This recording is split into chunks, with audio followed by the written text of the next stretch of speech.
কাল সবাই এসে যাবে, সেজন্য সমস্ত বাসনগুলোকে ধুয়ে নিলাম।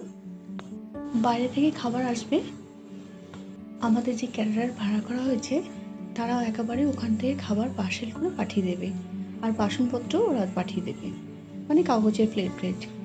তবুও ঘরের কিছু বাসন বের করেছি যাতে রাত্রিবেলা হয়ে যায়। আর আজকে একদম সাদামাটা রান্না করেছি, করে নিয়েছি ক্যাপসিকামের বড়া। কাল অনেকটা রিচ খাওয়া হয়ে যাবে, সেজন্য আজকে একদম হালকা পাতলা রান্না করেছি। আর এটা হচ্ছে কুমড়ো ফুলের বড়া। আর বেগুনি ভেজে নিয়েছি, নিরামিষ উচ্ছে আলু ভাতে আর মুগের ডাল। নিরামিষ এই সমস্ত রান্না হলে দেখবে ভালো লাগে খেতে। নিরামিষ তো বলি, কিন্তু নিরামিষ হয় কোথায়। আর এদিকে গরম গরম ভাত টেবিলের মধ্যে গুছিয়ে নিয়েছি। এবারে করে নেব চিচিঙ্গা দিয়ে চিংড়ি মাছের একটা চচ্চড়ি, যেটা অপূর্ব খেতে হয়। চিচিঙ্গাগুলোকে একটু পাতলা করে কেটে রেখেছিলাম, তার মধ্যে লবণ হলুদ মাখিয়ে একেবারে একদম হাত দিয়ে একটুখানি চিপে নিয়েছিলাম, যাতে করে জলটা থাকে। এই জল সমেত আমি সমস্ত কিছু দিয়ে দেবো।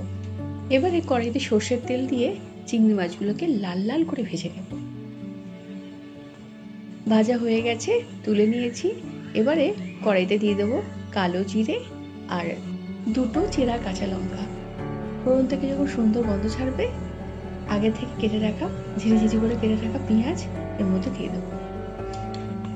বাকি আমি আর এতে কোনো মশলা দেবো না, দিয়ে দেবো সামান্য লবণ মিষ্টি এসব দেবো। আর কিছু মশলা দেবো না, না আদা বাটা না রসুন বাটা।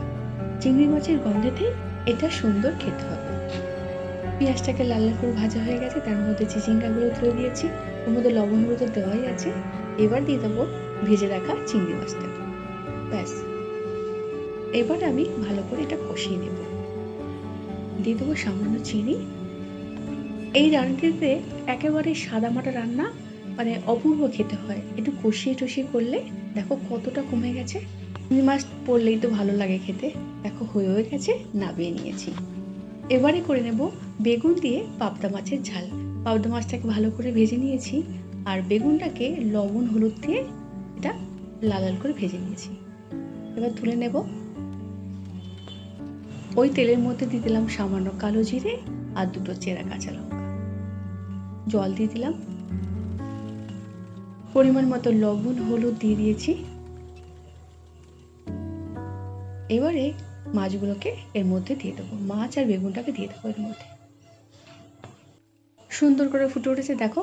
এবারে মাছটাকে আর বেগুনটাকে দিয়ে দিলাম সামান্য ধনেপাতা কুচি। হয়ে গেছে, নামিয়ে নিলাম।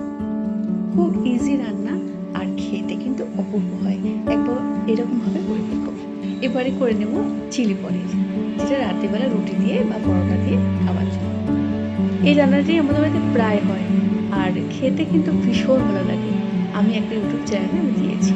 আজ তাহলে ব্লগটা এখানেই শেষ করছি। সবাই খুব ভালো থেকো, সুস্থ থেকো, টাটা।